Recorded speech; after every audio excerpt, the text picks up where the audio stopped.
درود بر شما عزیزان دل. من دکتر امیرحسین ربیعت هستم و اینجام کانال دکتر امیره.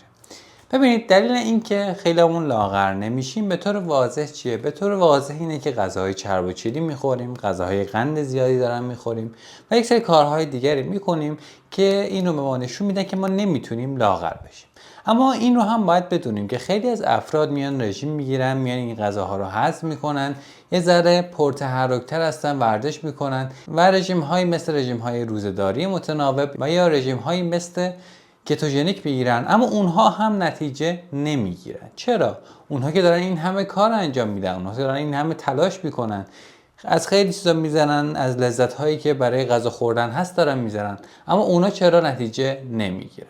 و اون هم دلیلش چیزی نیست جز بالا بودن میزان انسولین. بدنمون همیشه تا یه وزنی دیدیم که پایین میاد. مثلا میگم شما رژیم میگیرید، ورزش میکنید، برای مثال اگه شما 80 کیلو هستید تا 70 کیلوگرم رو هم پایین میاد، اما هنوز حس میکنید که باز هم باید لاغرتر بشید و باز هم باید یک وزن بیشتری رو از دست بدید تا فیت‌تر بشید.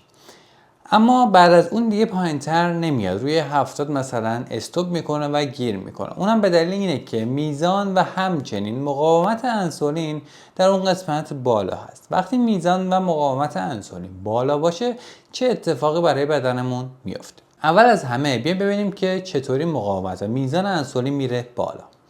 انسولین زمانی که شما غذاهای قندی، شکردار، کربوهیدرات ها رو میخورید به مقدار خیلی زیادی انسولین ترشح میشه تا بتونه این مواد غذایی که شما خوردید رو به صورت حالا یا قندی یا چربی در بدنمون ذخیره کنه. پس زمانی که شما غذاهای شیرین و شکردار و قنددار و همچنین کربوهیدراتی میخورید طبیعتا انسولین افزایش پیدا میکنه. علاوه بر اون زمانی که شما هر نوع غذای دیگری رو میخورید، مثلا گوشت، پروتئین یا مواد غذایی دیگر، باز هم یک مقدار انسولین آزاد میشه. درست که مقدارش کمتر از مقدار و زمانی که شما از قند و شکرها استفاده کردید، اما باز هم که هنوزه یه مقداری انسولین ترشح شده تا اون مواد غذایی به خوبی هضم و جذب بشن و مقدارش رو هم در بدنمون ذخیره کنه. و اما نشاسته ها، همونطور که گفتیم قند و شکر و کربوهیدرات ها اومدن یک ذره میزان در واقع انسولین ما رو بردن بالا. اما نشاسته ها چطور؟ چه اطلاعاتی در مورد نشاسته ها داریم؟ و اما نشاسته ها حتی بدتر از قند و شکر برای بدنمون هستن. نشاسته هایی که معمولا فراورده شدن، نشاسته هایی که در فست فود ها وجود دارن، در مواد صنعتی وجود دارن، از قند و شکر و کربوهیدرات هایی که شما میتونید تهیه کنید، حتی از قند و شکرهای مصنوعی هم بدتر هستن و ضرر خیلی بیشتری رو برای بدنمون میرسونن. و اما دلیلش چیه؟ ببینید، یک شاخصی وجود داره به نام شاخص گلیسیمی. این شاخص گلیسیمی در واقع میاد مقایسه میکنه که چه ضررهایی میتونه برای بدنمون هم داشته باشه. برای مثال نیشکر در اینجا حدود 80 تا 85 شاخص گلیسیمیش، اما نشاسته های صنعتی و مخصوصا نشاسته هایی که در فست فود ها استفاده میشه از 100 تقریبا شروع میشه تا حدود 185 هم میرسه.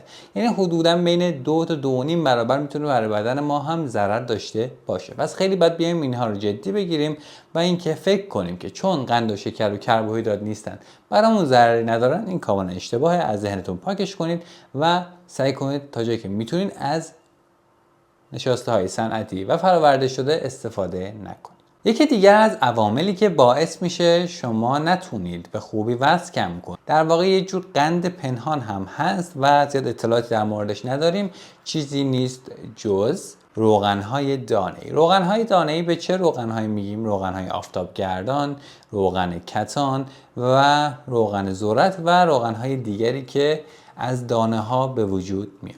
و این روغن‌های دانه‌ای رو زمانی که شما استفاده میکنید، علاوه بر ضرری که میتونه برای بدنتون داشته باشه، همچنین ما یه ویدیو ساختیم که خطرناکترین ماده غذایی رو برای بدن بررسی کردیم که در اون ویدیو هم به این موضوع خیلی خوب پرداختیم. حتی یه سر هم به اون ویدیو بزنید بعد تمام شدن این ویدیو. میاد از روغن‌های دانه‌ای استفاده میکنید، میزان انسولین بدنتون خیلی میره بالا و زمانی که میزان انسولین بره بالا، هر چقدر رژیم بگیرید، هر چقدر ورزش کنید و هر چقدر انرژی بیشتری بسوزونید، باز هم تأثیری نداره و نمیتونید بیاید وزنتون رو کمتر کنید، مقاومت و همچنین سطح انسولین رو هم بیارید پایین. پس از ضررهاش بهتون گفتیم. خب یک مورد دیگری که واقعا ازش چشم‌پوشی شده در خیلی از مریضی ها، خیلی از عارضه ها ازش چشم‌پوشی کردیم، اونم چیزی نیست جز کمبود خواب و همچنین پایین بودن کیفیت خواب. ببینید زمانی که شما میخوابید به خوبی بدنتون استراحت میکنه، مغزتون استراحت میکنه، آماده میشه دوباره یک روز دیگر رو مثلا شروع کنید با انرژی بیشتر، با قدرت و انگیزه بیشتر. اما زمانی که شما کم میخوابید، کیفیت خوابتون پایینه، اینا باعث میشه که در واقع یه جور استرس هم میگیرید. یعنی هم استرس میتونه باعث کاهش کیفیت خواب بشه، هم کاهش کیفیت خواب میتونه باعث افزایش استرس شما بشه. یک رابطه دو طرفه دارن که خیلی باید بهش دقت کنید. یعنی هم شما باید بیاد استرستون رو مدیریت کنید، هم باید بیاد کیفیت خوابتون رو بالا ببرید.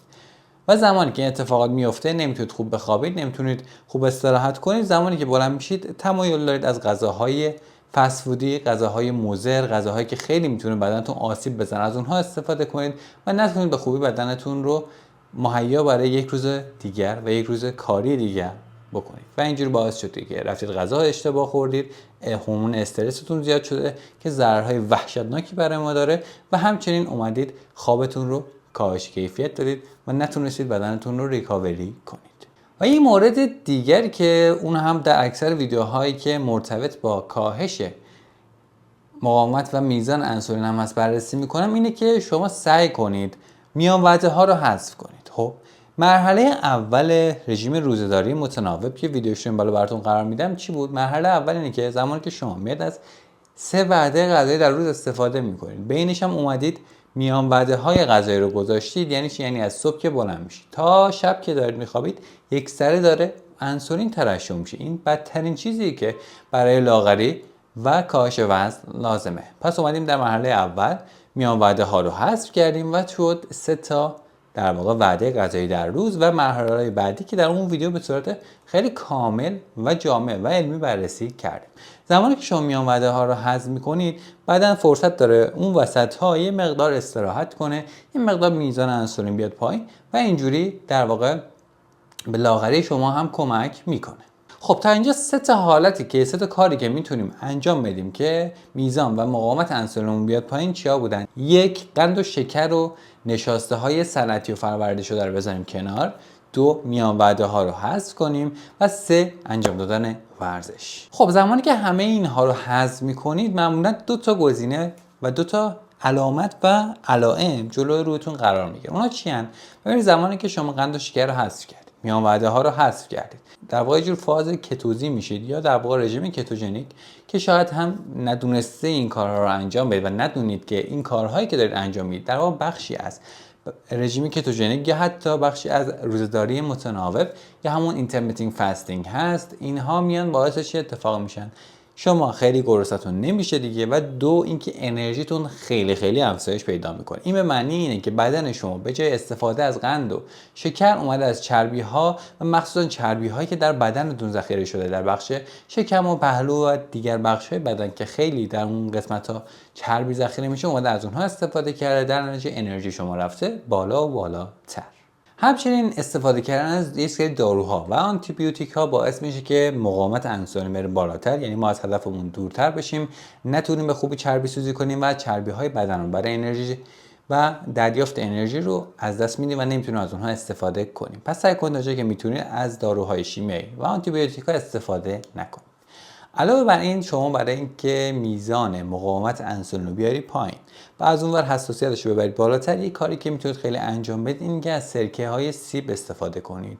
یه ویدیو کامل ساختیم که در اونجا سرکه سیب و یک سری چربی سوزها رو به خوبی معرفی کردیم. استفاده کردن از سرکه سیب شما میتونید به راحتی میزان چربی سوزیتون رو ببرید بالا، از اونور انسولین رو بیارید پایین و همچنین مقاومتش رو بیارید پایین‌تر. سرکه سیب رو شما میتونید 1 یا 2 تا قاشق چای خوری با آب مخلوط کنید و میل کنید. میتونید قبل از خواب میل کنید، میتونید یه حدود نیم ساعت یا 20 دقیقه بعد از غذا خوردن هم اون رو میل کنید. برخی از مواد معدنی و ویتامین ها مثل ویتامین دی هم در این امر چربی سوزی به ما کمک میکنه و شما اگر میزان ویتامین دی مورد نیاز بدنتون رو بهش برسونید باعث میشه که در این امر به شما کمک کنه. علاوه بر اینها زمانی که شما میاد از روزه‌داری خشک و همچنین روزه‌داری متناوب استفاده میکنید به بدنتون کمک میکنید که بتونه چربی سوزی رو افزایش بده، مقاومت انسولین رو کاهش بده، از اون حساسیتش رو هم ببره بالاتر. روزه‌داری خشک چیه؟ روزه‌داری خشک رو برای مرحله اول شما مثل روزه‌داری که در ماه مبارک رمضان میگیرید اونجوری در واقع انجام بدید. برای مثال شاید 4-5 صبح که در واقع سحری که میخوردید اینها رو نداریم. شما آخرین وعده غذاییتون رو میخورید، مثلا میگم 12-1 میخوابید تا 6-7 غروب سعی کنید غذایی نخورید، آبی رو هم ننوشید. این میشه مرحله اول.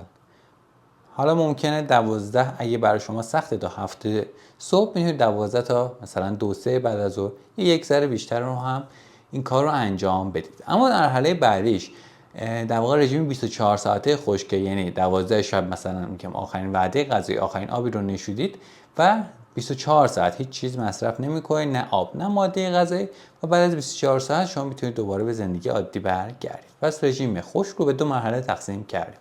برای رژیم روزه‌داری متناوب هم یه ویدیو این بالا قرار داده میشه که به طور خیلی جزئی و علمی بهش بررسی کردیم که حتما بدون ویدیو رو ببینید و ازش نهایت استفاده رو ببرید. همچنین 2 تا ویدیو رو تصویر مشاهده می‌کنید که میتونید از اون استفاده کنید و نهایت لذت رو ببرید و همیشه سالم بمونید. مرسی که همراهیمون می‌کنید. روزتون بخیر.